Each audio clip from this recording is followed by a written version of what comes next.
Hi, you all.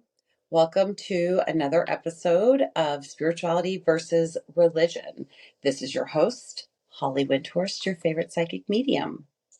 I'm a little delayed on my release of my episode for a week later, but y'all, it's okay. Life happens. I've been lining up a bunch of guests, getting people ready. So today I'm actually at the Bodhi Tree where I do readings, and I told you all that I was going to be bringing all my crew from the Bodhi Tree in and on this. So today we are here with Ashley.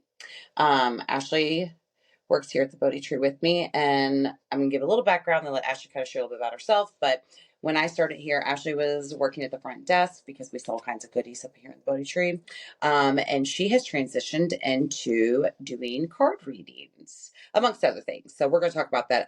I think it's really exciting to have you here today just because of your background and upbringing with church and the beliefs that have been surrounding you, especially now that you are stepping out into the spiritual world and you're actually coming forward with it. So, Ashley, just kind of give a little background about yourself and we'll go from there, sister. As she said, I was working up front here at the Bodhi Tree, and I slowly transitioned into doing some card readings. I am a level 2 Reiki practitioner. My biggest background is in horses and working with animals, and doing massage therapy on them and just kind of healing them for the most part, and then going through some of my own, I guess, life experiences and trying to work my way through that, which is how I ended up coming into this world. So, the podcast, which I'm going to be shifting names, but for now, we're going to stick with spirituality versus religion. It's literally what it says. We're talking about we are spiritual beings, we're spiritual workers. Biblically, if we follow the Bible, a lot of the things that we have learned by being spiritual workers and truly connecting with the higher self, with the higher energies that I call God, other people call universe, source, whatever. Again, it's about love. We're learning that what we've been taught in the Word is not completely how it works in the spiritual realm. Correct. So, and you can go as far in as you want to go, but I think it's really important. Like, I've shared my story and my hopelessness and me seeking this place of love and self-worth, and really, and that's what brought me here, was through that healing journey. So Ashley has a pretty wild story, and we always talk about in this work, like, everything from our past is connected to our future, even though we don't see our past. And we believe in past lives. We believe that we all are on a journey of learning. We talk about ancestral trauma and healing those things, and those cycles keep us growing and continuing and coming back so we can learn, so we can end the generational trauma, the ancestral trauma. And that's how I believe we create peace and love on earth, is by everybody learning their lessons and being able to come full circle with that healing, so we stop the pain and we start living. So I've already shared my story. It's kind of what led me here, but do you want to give us a little background, kind of your story, and maybe where you feel like your spirituality started to open, and maybe not even in the moment, but the connection to where you are now versus what got you here? Yeah. So I grew up Catholic grade school, Catholic high school, all of the things. As soon as I got out of high school and went off to college, I kind of ditched all of that. It was very forced, and not that I didn't believe, but there were certain things that I questioned and just all kinds of things. So I probably stepped out of religion when I was 19 and never fully got back into it because I never felt like I had to go to church or give the church money or be a part of this whole little thing in order to believe in a higher power, to believe in God. Do you believe that church is the building or church is the people? I believe the church is more or questioning a lot of stuff. And then I guess we'll go into some of the, and I don't know, I don't want to say that I didn't believe, but there were a lot of disbeliefs. Right. And I don't want to say that I did or didn't believe in God, but I didn't practice anything. But I definitely had some angels looking over me in my lifetime. And I want to say this to everyone listening, especially people who do not believe in what the work we do. Every single person has a guardian angel or a set of angels. Mm-hmm. And before we're born, because remember, he knew us before he formed us in our mother's womb, he assigned teams to us, which is what we call our spirit guides, our angels, the archangels. Like that's Which, all. if you go to the Catholic religion, now that you bring that up, when I was in school, we had to figure out who our guardian angel was. Yes. And we had to have the name and all of the things. Yeah. And that's in Christianity as a whole. Okay. We are told we have a team of angels who guide us and protect us through life because God already knows like the sloppy, messy roads we're going to take. And he tries to shield us with protection. So with that being said, for anybody again who questions that, we have angels. So when we talk about our angels with us or your angels with you, it's truth because it's for the people who say what the Bible's word, that is truth too. So, just I'm gonna give a little disclaimer. Yeah. I guess this could be a trigger for DB. So just disclaimer there. Yeah, just want to put that out there. So I'm gonna let her finish the story. So yeah. So I was 21 years old and went through an extremely traumatic experience with the man that I was dating at the time and ended up marrying. Can't believe I'm actually putting all this out there. Well, the truth shall set us free. I believe that also says in scripture. So baby, we set you free today. But there was an evening and he was an alcoholic. Real quick, let's backdrop though. How long had you been in a relationship or at this point, like combined time with marriage? Truth be told, we were not married yet, but we had been together for at least a year and a half. Okay. Maybe closer to 2 years. Okay. So there was a lot of things that had already kind of deepened the relationship there, I guess. And there was an evening where he had gotten drunk and I already knew to kind of like back away from him that evening because sometimes you didn't know you were learning the person that he was going to be at the time.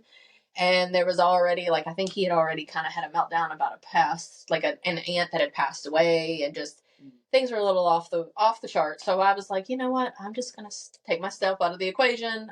We were living together. So I went out back. I got into the hot tub that we had at the time. And I was in there and I heard, and this was in the middle of February, so it was freaking cold outside. But I heard another voice and I was like, what in the world? So I got out of the hot tub and I walked around to the side of our house and somebody had showed up at the house and they were talking back and forth. And I remember this clear as day. Like it was election year, whatever year that it was in 2009, I think was an election year. Cause that's part of what the conversation was about. And I remember sitting down on a chair. We were outside on our porch and I sat down on this chair and my boyfriend at the time had said something and I made some type of remark back and it was all in joking. And he spun around, he said something back to me and he had a gun in his hand and he pulled the trigger. And my entire world went, I guess, numb. So he actually shot you. Yeah. Yeah. And it took me a minute to realize that everything hollowed out, in my brain. I didn't know, I don't know what you call it. Everything was real silent, I guess is the best way to put it. And I had to ask myself, what just happened? I was like, well, pretty sure the gun was facing me. I know obviously it went off and then So you didn't feel anything physically at this point? No, nothing. Okay. And then that's when I think I just realized. And at this point, I don't think I'd even looked around to see. I just knew. And I remember telling him, you just shot me. And it wasn't until I told him that he even realized what he had done because he was pretty far gone with the alcohol at that point. The other person that was there took off running. I remember yelling his name for help. And he was nowhere to be found. And I found out later that he took off running into the woods, which rightfully so. Right. He just witnessed someone being shot on the porch. And when I say I was shot from me to you, that's how close we were. And we're what, a foot and a half away, if that? And I was sitting in a chair. He was standing. So he was kind of pointing the gun down. I got shot with a 45. The bullet went in between my 11th and 12th rib and it crossed over my spine and exited. So it went in through the front. On the side. The side. Oh, yep. Okay. Yeah, and at an angle. So if it went in on the side, it came out it crossed over the spine and came out literally like a pinky nail away from my spine. So when I was in the ambulance, so at this point, he picks me up, he puts me in the truck, takes me to the hospital, which of course I'm freaking out because I've just been shot, and the person that did it is the love of my life, and is now taking me, like I'm still in, then we get stuck by a train. We lived on the opposite side of the train tracks in town, on the outside of town, and we get stuck by a train. Oh, wow. And I think that's when we realized, because I remember he tried to look at my wound, and I remember telling him to get off of me, all of the things. But that's when we realized he was so close to me, it cauterized everything. So I wasn't bleeding. I wasn't anything. So there was no blood. Nothing. Wow. And at this point, all I could feel was like a very strong burning sensation on my back, like on my hip, almost like your pelvis or something. And I kept thinking like the bullet is just like singeing that bone. That's what was going through my head. So we get to the hospital, they rush out, they get me, and I immediately learned that I had an entry wound and an exit wound. And of course, we're in a small town, so they can't handle that. They then call U of L, and I'm now being transported in an ambulance from Oldham County to University of Louisville, because that's a trauma center. And they don't know if I'm going to have surgery. They don't know what it has affected or anything along those lines. And you still, no blood this entire time? No blood, wow. Just burns like hell at this point. It was a 45, so it was a pretty big bullet. Which I know I'm not familiar with guns, so I couldn't even imagine. You're talking like half inch? Yeah, something like that. Oh, wow. Yeah. And that's for the people listening who can't see. So yeah, about, or would you say like maybe the size of a dime? The base of it, the bottom of it? Yeah. Okay. Yeah. And then so I remember being in the ambulance, and that's when I think I really started to freak out. Mm-hmm.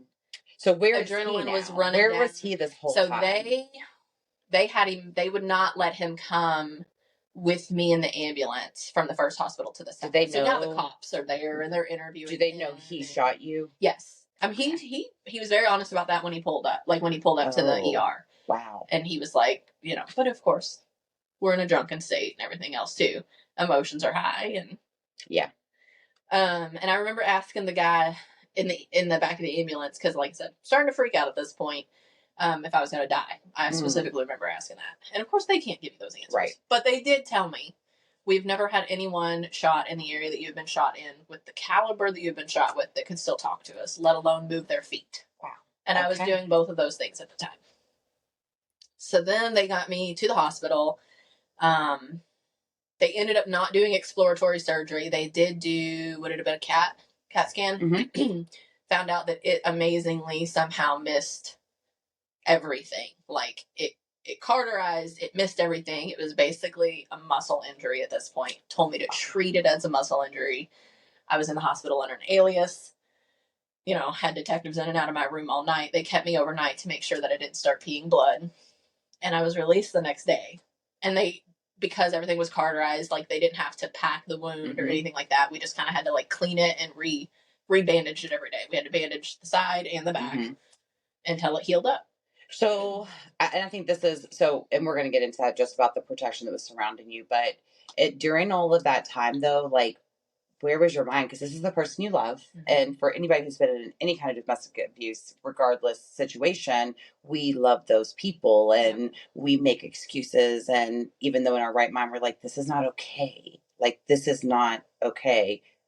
But there's that other pull. So what was going through your mind during that? Especially because here you are in a hospital and the person you love isn't with you. And the person you love is the one who did this to you. Mm-hmm. There was a couple things, like when we got to the first hospital, he was able to like come back in the room with me. And I remember him apologizing, but also I remember, and of course threw it to the side, like in the apology, it wasn't like, oh my gosh, I'll never drink again. It was, we'll get rid of the guns in the house. Mm-hmm. So it wasn't like the drinking, and the drinking truly was like the issue. Right. But if there's no guns, then he can't hurt you with those. Right. And so then when we got to the next, I was at the next hospital and I was by myself. And this probably happened, if I remember correctly, it happened at like 6 or 7 o'clock on a Friday evening.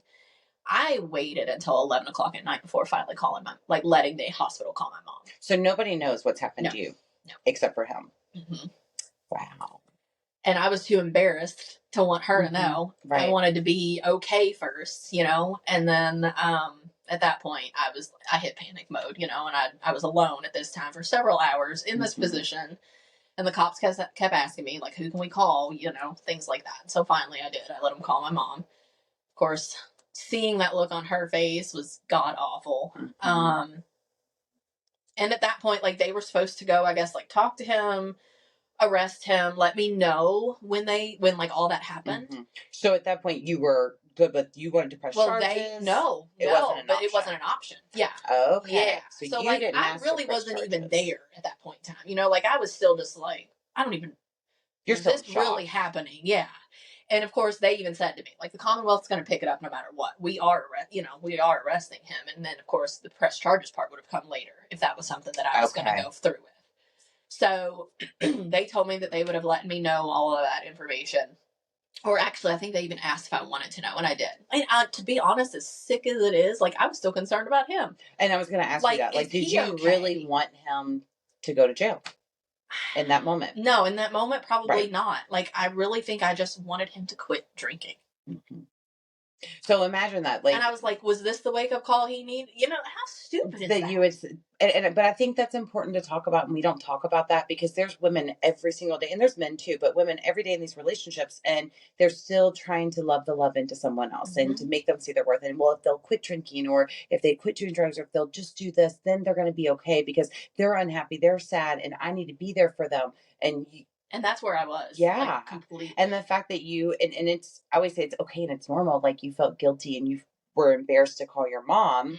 But that's the part too why I think it's really important. I think it's really brave of you even to talk about this now, is that there's nothing to be embarrassed or ashamed of because you didn't do anything. Yeah. And that's the part that I think is so empowering, is when you can speak facts and know, like, okay, I have nothing to be ashamed of.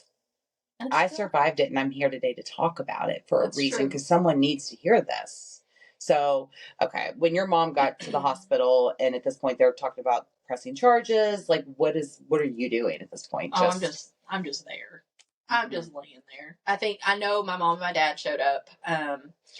They tried to get a hold of his parents at the time. They were out of town. So the only person they were able to get a hold of was his sister. So they were going straight for mom and pops. This is what has just happened, and then nobody knew where he was at the time because the cops let him leave the hospital. Why? I don't really know, to be honest with you. Knowing that he shot you and the charges were coming, they just let him walk out, and I'm sure they knew he would. I guess they still needed to come talk to me. Like, I really don't know, but like, I know they found him at the house. Wow. At some time in the middle of the night. But did they know that he was intoxicated? Yes. And they still let him leave. Wow. So there's our judicial system for you. Yeah. I mean, he was extremely intoxicated. Yeah. Yeah. And I don't know if they gave him, I would assume that I don't remember anybody driving him back. But yeah, so, and I feel like my dad went to go talk to him, praying that he didn't kill him to go to jail. Right. I know my mom stayed with me in the hospital. And I know that I remember his sister saying something on the phone about, like, obviously being, like, same as everybody, in complete shock, but also, like, not surprised because of his past. Right. So you got out of the hospital the next day? Got out of the hospital the next day, went home to my parents. There was a no contact order for 2 weeks. I was literally going to ask, had you heard from him at all yet? No, now he's been arrested. Okay, this was on a Friday. Okay. I got released sometime on a Saturday. His parents bailed him out of jail on a Monday morning because they couldn't do anything over the weekend. And I think there was a no contact order for a couple weeks. He did try to contact me through other ways. And of course, at the time I was receptive. And when I never should have been. His parents did come to the house and see me and, like, talk to me, a little bit, but, like, even they, like, just covered everything up for him. Yeah.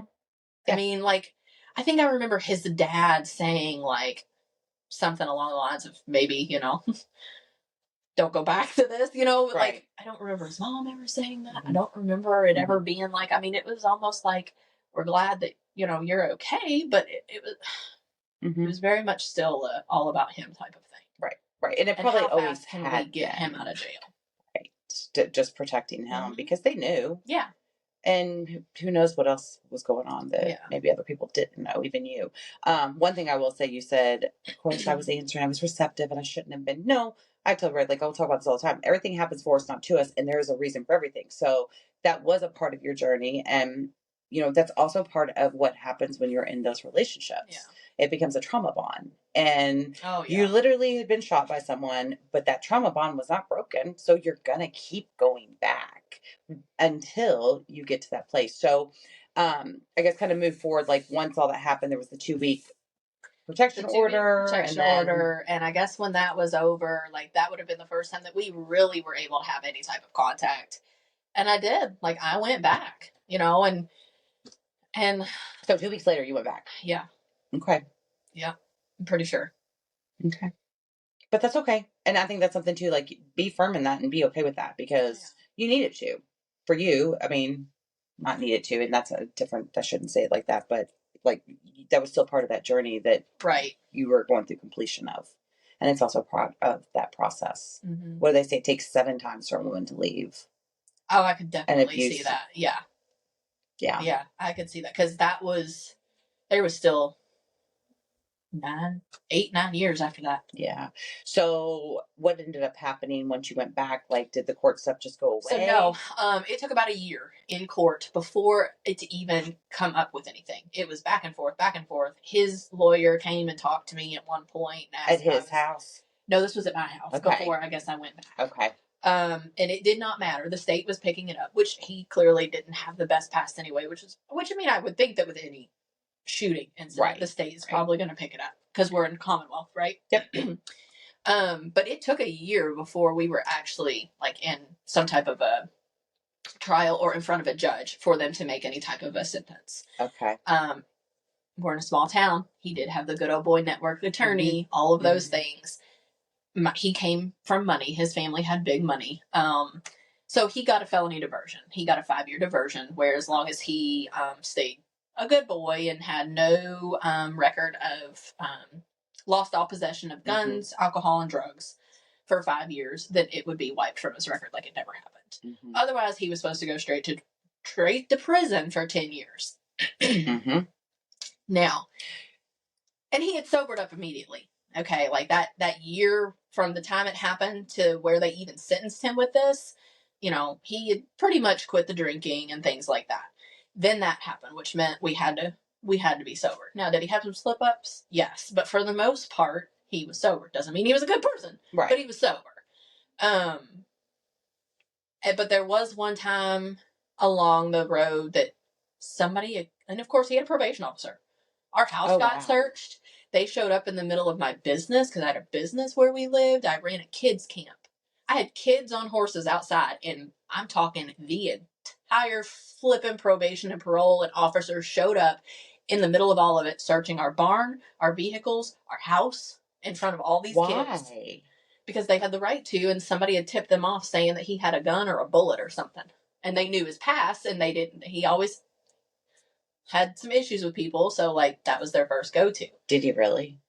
I'm sure there was. Yeah. But there was always a gun somewhere.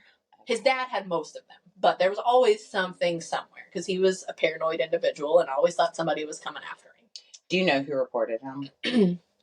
Yeah, I think so. And was there like a motive behind it or? Oh yeah, like there was a disagreement about a horse or something. A somewhat friend, and then it turned into some type of dumb thing. And I think my ex-husband even said something threatening and dumb. And then he was like, you know what? Fuck, you going to be like that? Then I'm just going to call them and tell them everything you've been doing. Right. Man. So how long after that did you all get married? 3 years. Okay. And would you say like the abuse continued, but in a different way? It was verbal. And I think that's important to talk about because we don't talk about that either. Like verbal abuse is sometimes I think it's almost harder on someone than physical abuse because the physical wounds heal. And I'm not discrediting the physical because it's horrible, but that verbal abuse, like people don't, like there's no marks. Right. Nobody sees it. They don't hear it. They don't know. And I think verbal abuse, like that literally will destroy you. It will. And that's what kept me there, I think, as long as it did, because one minute he would build me up like I was the best thing in the world, and I kid you not, 10 seconds later, I was love bombing and scum, gaslighting. and he put me, and I let him, and I, obviously not really understanding what was going on, but he put me in a position where I had to rely on him. I worked at a business that we had together. I lived there. My horses were there. I had no like outside anything for anybody to ever really come in and be like, "Hey, Ash, this is not right." But I'm going to say this: you didn't let him. So that's something too that I really want you to work on, because this is what they do. They put you in a financially binding situation where everything is dependent upon them, because that's another form of control. It was very controlling. And that's all part of the emotional mental abuse. It's not that you let him, it's that you loved him. Yeah. Yeah. That's it. You didn't let him. You loved him, and you were trying to create a life, and that's I think I truly thought that like once he got sober, things were going to be different. Because we always think it's going to be different. I thought that like once the alcohol was gone, that there was a better human in there. So during this time, obviously you didn't go to therapy, you didn't do any of that stuff to work on yourself, because you still were just kind of in the trenches. It literally all got swept under the rug like it never happened. Even in our relationship, and even once it happened, like it never got brought up again. Not by any. Do you have scars from it? Physical scars? Yes. Yeah. So you always. Oh yeah. It never went away for you, regardless, because it was there. And it was so. He told a particular story to law enforcement as to how it happened, which was not how it happened. Right. It wasn't until 8 years later that he actually came clean to me, that he knew what happened, and that he actually, like, I feel like a lot of times he was I feel like he like lived in this like movie world, and like he lied so much that he eventually thought that his lies were truth after he told them so many times. So it blew me away like 8 years later that he was able to actually tell me, like, I did this, how it happened, and not the story that he told the world. And what did he tell you? Exactly what like the story that I just told you. Like, I mean, he remembers. So it was intentional. He knew what he was doing. Like, I don't know if it was that intentional. I truly think he didn't think there was another bullet left in the gun, because he had been out front shooting guns already. So, I mean, I do believe that, but the story that he told, like the law and everything else, was that, and it's true, like he was drunk. We went to the barn that night after dinner. He injured his hand. One of our boarders, actually two of our boarders, they were married and had horses with us. They were nurse anesthetists, and he slammed his hand. Well, yeah, he slammed his hand into the side of a horse's jaw because he was drunk and mad. And then they showed up and numbed his hand with lidocaine. And so his dumb story to everyone was that he was unloading the gun, and because of his numb hand and everything, or his bum hand, he didn't say that anybody had numbed it. He had like the gun under his arm, and he was using his opposite hand or whatever, and that it just discharged. They didn't believe that, did they? I don't know, because nobody seemed to question him. You know, that's what I look at. Like, I don't know a lot about guns, but if I had a gun under my arm, there's no way to load or unload it without that me having something under my arm, a burn, or so you had to cock the gun and pull the trigger. Yeah, you know, sounds good. Yeah, sounded good. Oh my gosh! So what ended up being like the end for you when you finally were like, several years of the same stuff, of falling back off the wagon? There was a lot of sexual trauma. There was a lot of just like you said, like mental abuse. Like, if I don't get it here, I'm gonna get it somewhere else. This is how it's gonna be. And that's all control. There was a lot of cheating, but like always telling me that it was like my fault. You know, absolutely. making me straight up telling me that I was crazy for questioning him about things. If I found evidence of something, it was my fault because I went looking for it. Yeah. He got drunk. He was making moonshine in our woods, and I was 3 or 4 weeks post hysterectomy. So I still was not 100%. No, that's a long recovery. We had a horse show the next morning. We had a very large indoor arena, and we hosted horse shows, and we had a horse show the next morning, and he just didn't come home that night. Oh. So I'm up all night. I even got in the car and drove up to the neighbor's house thinking maybe that's where he was. And like our woods met, but like to get to the house, you had to go, whatever. Mm-hmm. And he had taken off on the 4-wheeler that night. And I kept checking my phone in the middle of the night and it said he was like active on Facebook. So like, okay. He comes stumbling in at like 6:00 the next morning. They're showing up for a horse show. I'd been calling him all night. I basically at this, and then we're talking about years of doing this. Right. Okay. Right. And then he comes in, I can tell he's drunk, and he's telling me that he flipped the 4-wheeler over and slept in the creek all night with the 4-wheeler on top of him. And he did wreck the 4-wheeler. I don't believe that he laid in a creek all night long. Laying in the creek, looking on Facebook. Yeah. Like, and I remember saying, well, like, if you're that hurt, like, we need to go to the hospital. Oh, no. And he laid in the bed all day. I went not supposed to be doing anything. Not supposed to be lifting anything. I put different attachments on the tractor. I groomed an arena. I watered an arena. I got everything set up for these people to come in and have this horse show. And he laid in bed all day because he had been drunk and out all night. Right. And not only drunk, but I later learned that whatever batch he was making, he messed it up. So it caused him and our neighbor to get sick off of it. Our neighbor ended up in the hospital too. So he messed up the batch of liquor and it caused everybody to get sick. Mm.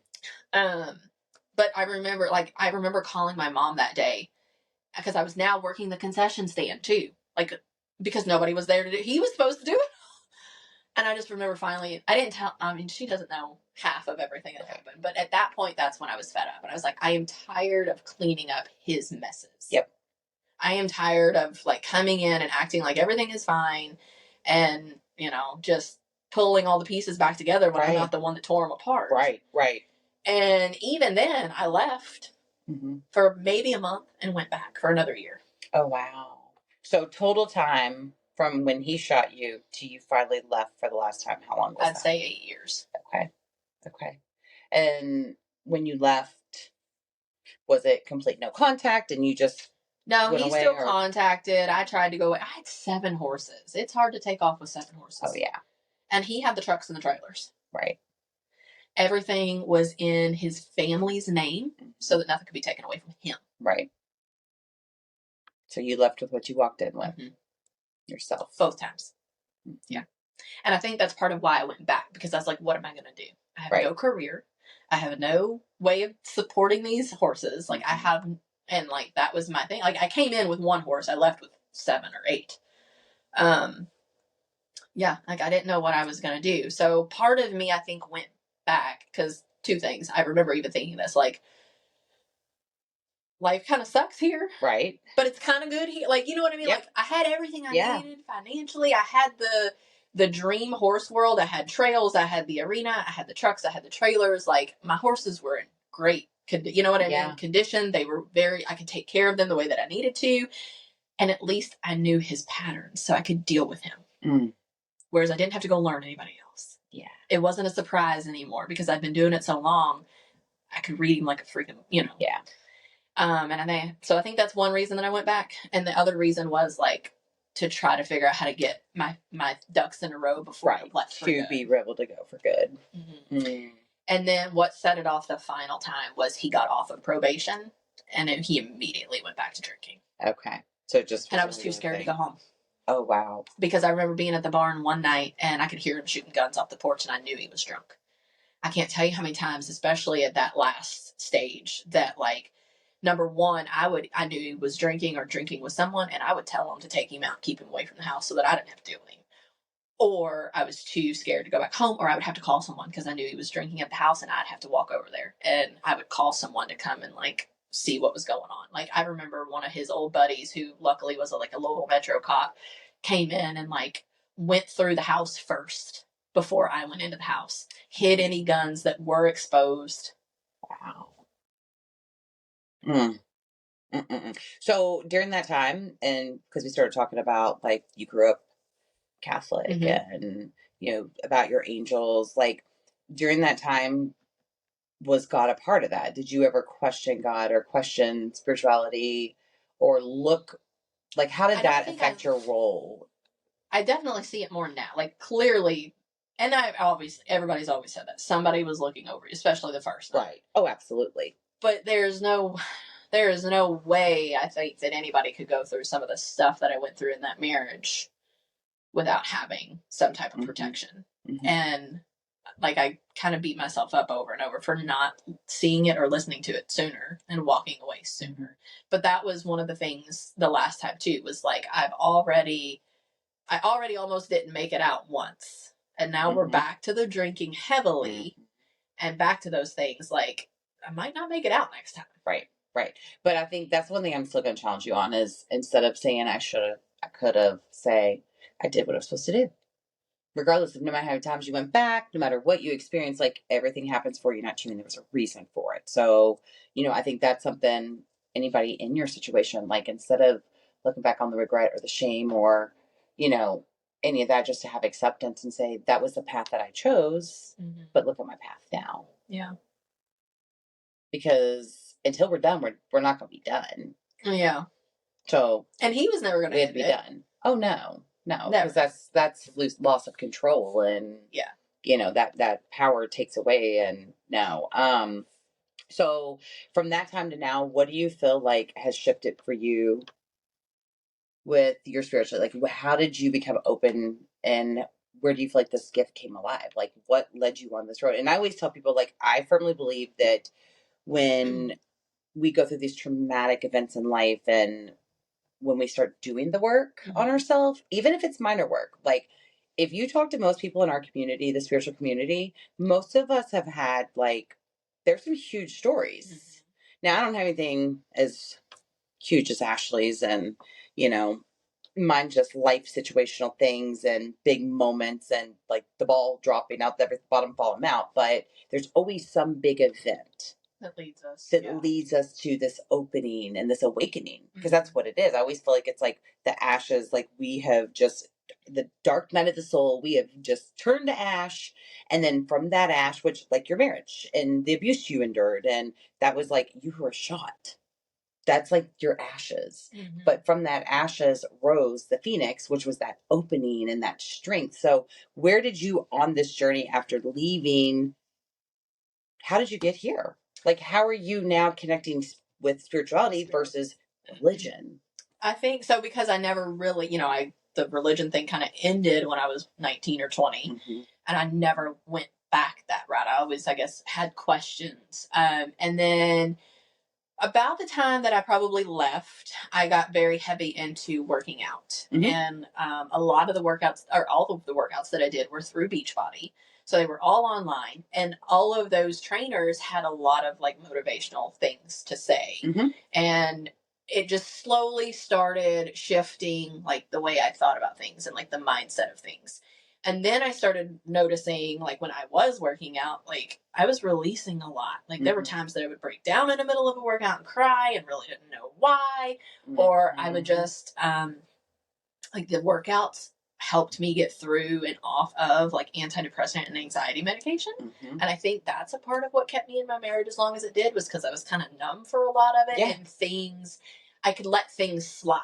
Right. And I got off of the medication, maybe not at the best time, but it wasn't long after I had my hysterectomy. I was finally like, you know what? I am tired. You were able to see clearly. Of you weren't this, and I numbed out. And then that's when everything really started clicking in, and that's when I was like, what am I doing? Why am I here? This isn't acceptable, like all the things. Of course, then I was being told that I was crazy and I needed to be on medication. I needed to go back on it. My hormones were out of whack. Even went and had like all this blood work done, because, he swore it was all me, to find out that I, like, my adrenal glands had shut down because of all the trauma and the stress. Okay, and I want to share that part too for those of you who do not know. Your adrenal gland controls your cortisol levels. So when you're in high stress situations through life, even stress in general, it increases those cortisol levels, which lead to so many physical health issues. And I'm going through all that right now, and literally the doctor said, well, just eliminate the stress from your life. That's how you lower your cortisol. Well, baby, I'm in the place right now where there's the least amount of stress. But guys, it literally is mind, body, spirit. Our mind and our spirit all are connected to our physical ailments. So what's going on inside of you? So when you were talking about even you were working out and listening to the motivation, you were fueling your soul and your mind to help heal your body. Mm-hmm. So go ahead. I love that though, because you like hit that. I was like, preach, sister. And we don't have degrees and we're not doctors, but here's what we know. So go ahead, Ashley. So yeah, take it away. I don't know where I was with that. Oh my gosh, just working out and getting off the medicine. Yeah, the medication. So I got off the medicine. Well, I want to say that too, though. We talk about like and it was like a blinder. Yes, I mean, it kept me numb enough that things didn't matter. I let things go. That is what I've learned over the years from people, and people need medication. Like, I agree, and I don't see anything wrong with it. But what I've learned is the medication literally is a numbing agent. It is. So your emotions shut down. You aren't feeling, and if we're not having the emotions, and he used to tell me all the time I was unemotional. Well, yeah, because you were on medication. Yeah, like I was to shut it off.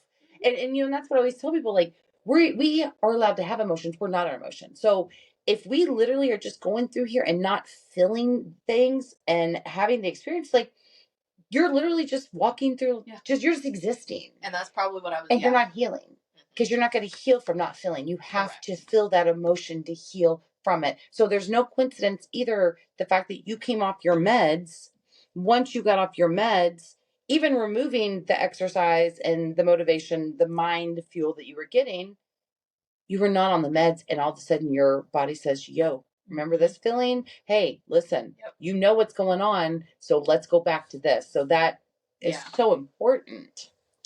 So yeah, that's what started, I guess, the whole process of it all and shifting like the mind. And then it got to a point where I finally felt like I could breathe, and like I noticed that like when he wasn't around, like I could breathe. I was like, I have to get out of this. And then it was, how did I ever live through, like, how did I live this in and out every day? I realized that I was basically living in fight or flight every single day. Absolutely. And then I'm trying to think. So honestly, the weirdest story, I mean, I was still into the health stuff. I was still working out. I was reading a lot of personal development and started like just the mindset shift in general. And then I was actually somehow, and I still don't know why, I was called to take a certification class to become certified to teach yoga. Like that came out of nowhere. How long after your divorce did that? Oh, that was probably 5 years. Okay. Now, I was working out the whole time. Right. I had been in the health and fitness stuff, but the yoga stuff didn't come. I mean, I was doing yoga off and on, but the random signing up to be a yoga instructor was probably 5 years later. Okay. And I kind of still don't like know where that came from exactly. Oh my God. Yeah, other than I knew how I felt. I maybe couldn't have expressed it. But I knew how I felt by being able to like move my body and work out and do those kinds of, and eat better and drink the water, all of the things. And then at the time that I was finally certified to teach, and I was kind of going around looking for some yoga jobs and things like that, I was getting ready to host an event that it was around Halloween, and it involved yoga and then the Thrive supplements. Okay. And I was like, I'm going to do this whole Halloween themed event, and it'll be like Halloween themed yoga poses, and we'll promote Thrive. And I was like, I'm going to do some tarot cards. I'd never done tarot cards. I'd always been interested in it. Had you ever picked up a deck? No, I'd had my cards read. I'd had my cards read once, not long after the shooting. Wow. In Gatlinburg with him. Now, he was not in the room. He was outside. And the woman told me, like, yes, you will marry someone that has something to do with horses, but he's not it. So, okay. I'm going to put that too right there. This is something I tell everybody before I start a session. We have free will. Yeah. We have free will. Therefore, we can make our own decisions. And like, I use this example with my clients that come in. I'm like, I can tell you right now, go up the street to Speedway. Tom Cruise is there. You need to buy a lottery ticket, and you're going to win $77 billion. And you're going to look at me and walk out the door and be like, that woman's crazy. And you're not going to go get to see Tom Cruise nor win your lottery, because we have free will. Yep. So go ahead with that. So we can change that forecast, even though we don't like to admit that. We like to blame the messenger instead of the message. Yes. So I do remember that specifically. I don't remember anything else she told me in that reading, but I remember that. Only time I'd ever had anything to do with tarot cards, like, and I'd always kind of had a weird interest in it, but never picked up a deck. Avoided like a $40 purchase online because I didn't know what I was looking at, to find the Bodhi Tree. Oh wow! I walked in here, and Sydney was working. So has you purchased a deck yet? Nope. Oh my gosh! And how long ago was that? Year and a half. Okay, so a year and a half ago, you've got all this time doing all this, even doing yoga, the spiritual work, the connecting, and you still at this point No clue about anything. Yeah, just Okay. kind of, yeah. My Curious. biggest connection was the animals, Yep. right? Like that's where it was always like the peace thing. But even then, that was starting to be a struggle because now I've got all these horses on my own that I'm trying to financially provide for, and it wasn't easy. So then they became stress because it was a financial. So the peace was taken. So the peace was gone, and you were being led in other directions to find that peace. Yep. And I want to say this too. That's where I look at that now, and I always say titles are technicalities, but that's God. God's saying, okay, this isn't working, so let me take you here. Yep. Let me help you find peace here. And just because we don't use the word and say, well, God drove me down the street and told me I needed to, go move my body, we're getting it from somewhere. And I believe that's where I believe that spirituality of God, the energy of God who directs us on that path that we have to go on so we can meet that person that he knew we were meant to be. So you came in here about a year and a half ago when they first opened? It was a couple months after they we both work here together at the Bodhi Tree, in case anybody's curious, and that's in Louisville, Kentucky. Okay, go ahead. So a couple months after they opened. Yes, I didn't know that they were freshly opened, but yes, I came in here. Sydney was working. Little Sid the kid. And I told her what my deal was. Like, this is what I'm doing. I don't know anything about cards. Like, this is literally just for Halloween. Like, that is all I was coming in here for. Was to set this up for the event, to act like I knew what I was doing, right? Wow. And I got drawn to a particular deck, and it was green on the front. And that's all it was. I mean, it was just green with some lines, and it said Terra Oracle, actually. And I was like, what is, she was showing me everything, telling me everything. And I said, what is, actually, and it came with a book, and the book is what I was drawn to. And I was like, what is that book? And she was like, well, it actually goes with this deck. And I said, for some reason, I keep looking at this book. And she was like, well, if that's what you keep looking at, then that's what you're drawn to. Well, come to find out, it was a 100-card deck made by a woman here in Louisville of all animals. Oh, wow. And I would have never known it was an animal deck. There's nothing on the front of it that leads you to this. And you were, again, being guided. Yeah. So if that's evil, y'all, come on now. And I have always been being in the horse industry. I've always explained how horses do things to people and how we relate to them and listen to them and talk to them. And I've always said, and even when I was massaging horses, and I still massage horses, but that's what I would tell the owners, they're telling you, but you have to be able to listen. Well, and I think that's just to kind of dumb it down for people who've not had experience with horses. It's the same thing with dogs. Yeah. The dogs, people say dogs will find you when you need them the most. They come to us. Animals find us when we need them. And just that dog alone, because I would never wanted a dog after our dog got killed when I was little. I just didn't want to let him in. And then little Lulu shows up, and she was with me during my darkest time, and the healing she brought me, and I wasn't even aware of it. And y'all, now I our Louisville Metro Animal Service page. I can't even get on there because I cry. I want to go adopt all the babies. I want to put them all on a farm so they all can just run free. And I'm like, who even are you? Because so I think that's so important because that healing of the animal, and even horses. I already told Ashley this. I'm like, I want to come ride your horses, and one day I'm going to have a few horses because there's magic with horses. Though are magical. Oh yeah. There were 2 at school at Arthur Finley over in London. And there was 3 of them. The one never would come over and talk to us, but every morning I'd go out and see him, and they'd come over, and I was just like, oh, I just want to eat you up. And it just made my heart happy. Not that dogs can't sense things, but horses' senses are so different. Literally, the one I was like, why do you look so sad? What's wrong? There's nobody loving on you. With babies, because I have a bunch of babies, and when they were babies, if you would talk sad to a baby, the baby, their lip would start quivering and they'd start crying. She literally put her head down, her eyes looked at their phone. I was like, am I making you so sad? I was like, I'm so sorry. And she'd put her head down, and then she'd lift it back up, and I'm like, just nobody loving on the girl. And she literally, her eyes would look like start to fill with tears, and she'd drop her head. And I'm like, okay, I won't talk sad to you anymore. Because she was sad. So when I was married, we had a trail system.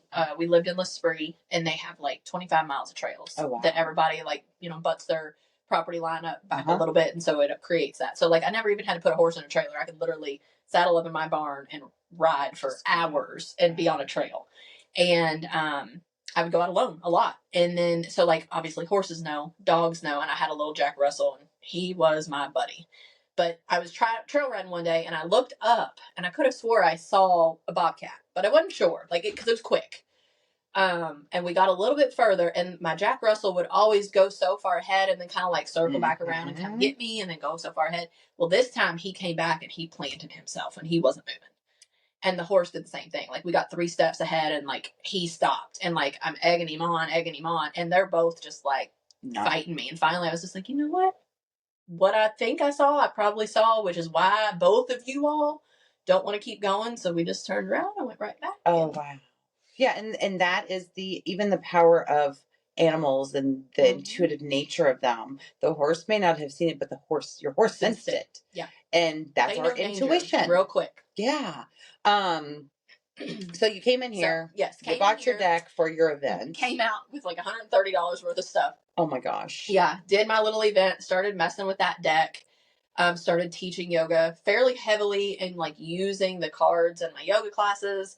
And then I was like, you know what? And at the time, like my horse business was in a weird spot and I needed a part-time job that was like where I wasn't hustling for money. Right. So I called Monica and I was like, are you all hiring? And it took her, I want to say maybe even close to a month. Okay. I mean, she said yes, but like she had to work some stuff out. Yeah. To get it. And I want to say it took maybe close to a month. And then after that, like I was working up front, started meeting the practitioners, got deeper and deeper into the things. All of a sudden, before I knew it, I was in a level 1 Reiki class and really didn't know why. And I think at this point, because when was that class? Oh, that was I think I did my level 2 class last January.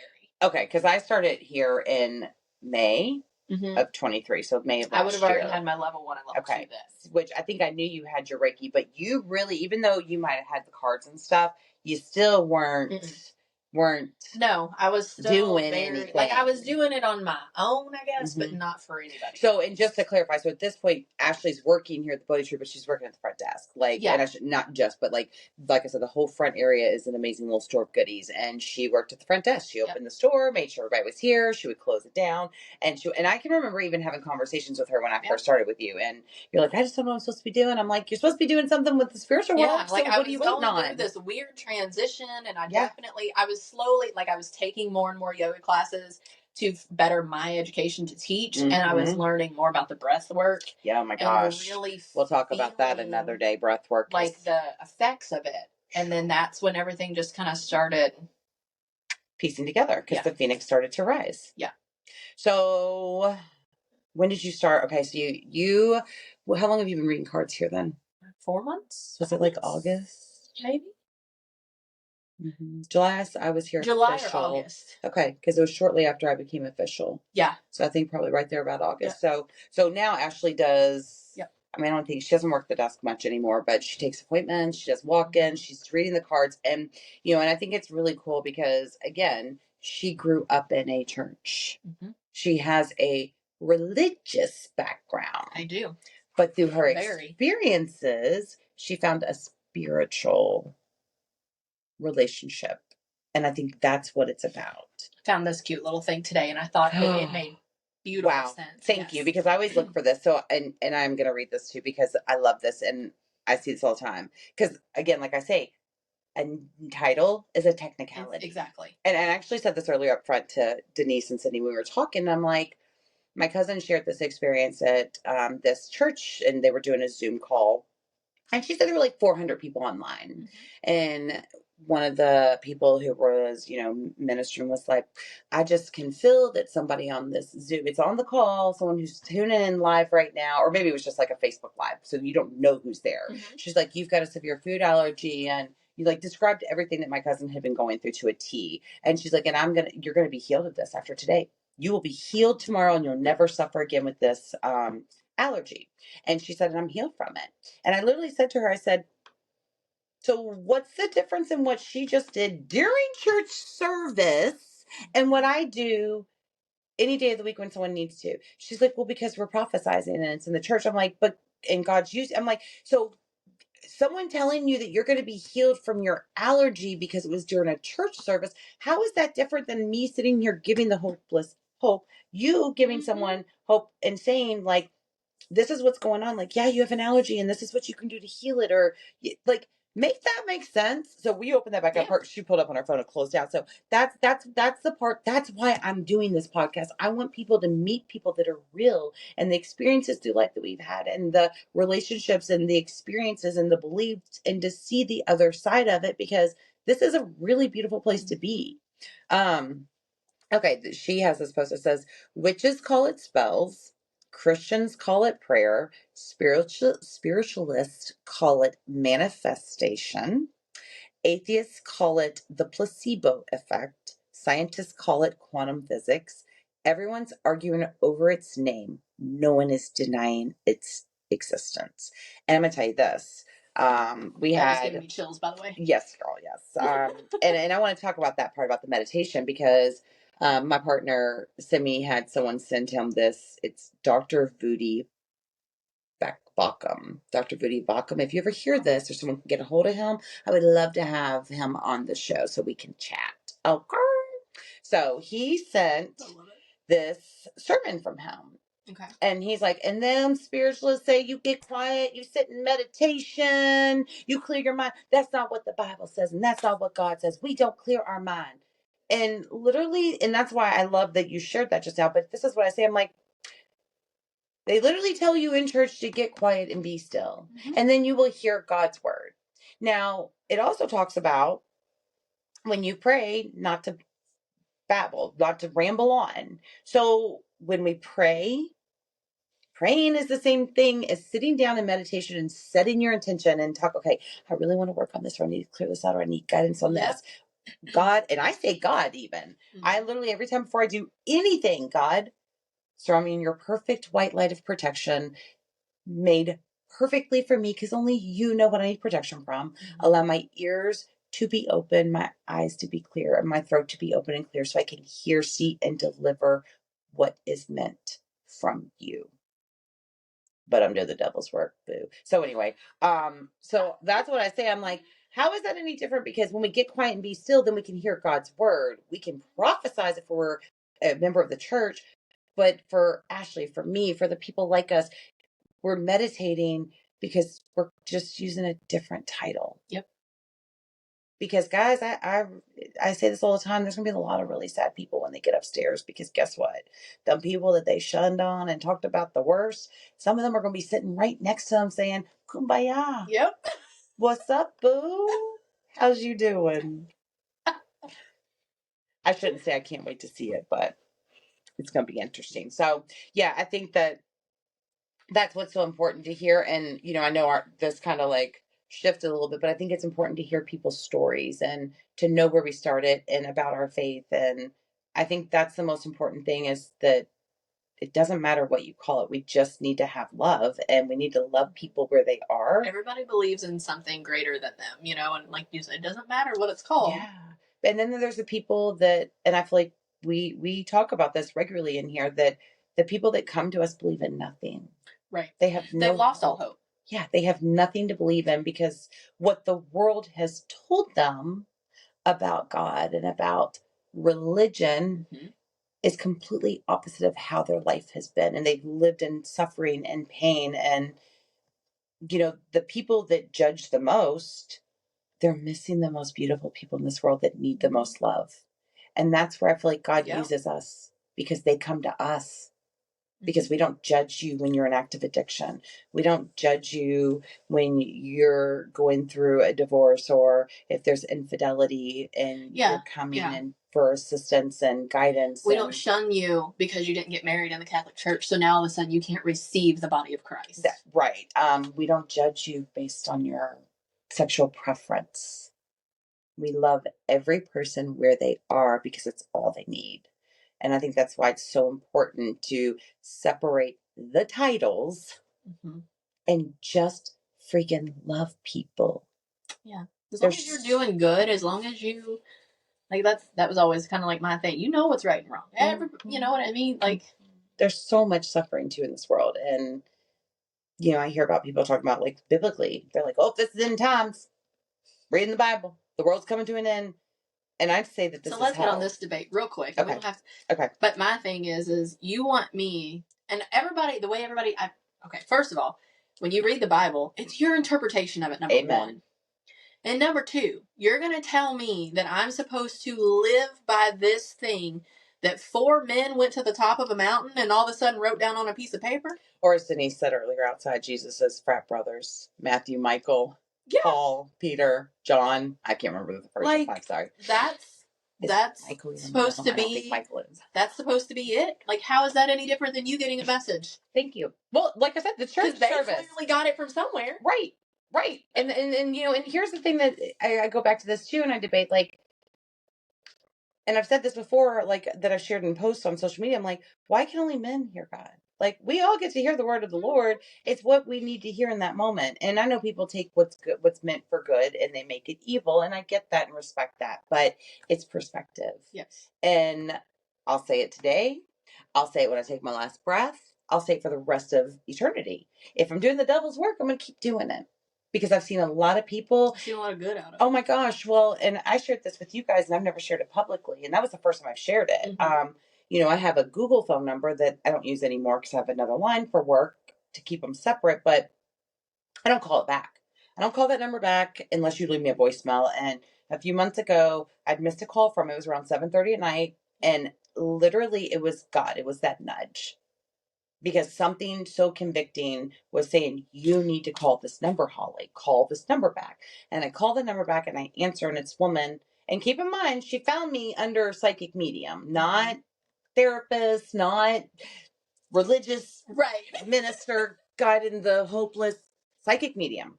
The woman was hysterical. We spent probably about 30, 45 minutes on the phone. She wasn't from Louisville. She was here because of work, crisis at home. She was headed back to the place she was staying to end her life. And I didn't know this in the beginning. Mm-hmm. I talked her through things. And at the end, she thanked me and said, you stopped me from doing that. So that was one more day she lived. And that's why I say, like, if you want to condemn me for what I do and tell me that I'm doing the devil's work, I'm going to continue to do it, because there's a person who woke up again the next day because of who I say I am and show up as. Right. And we're not going to change that. Yeah. So basically, y'all better get used to it, because we're not going anywhere.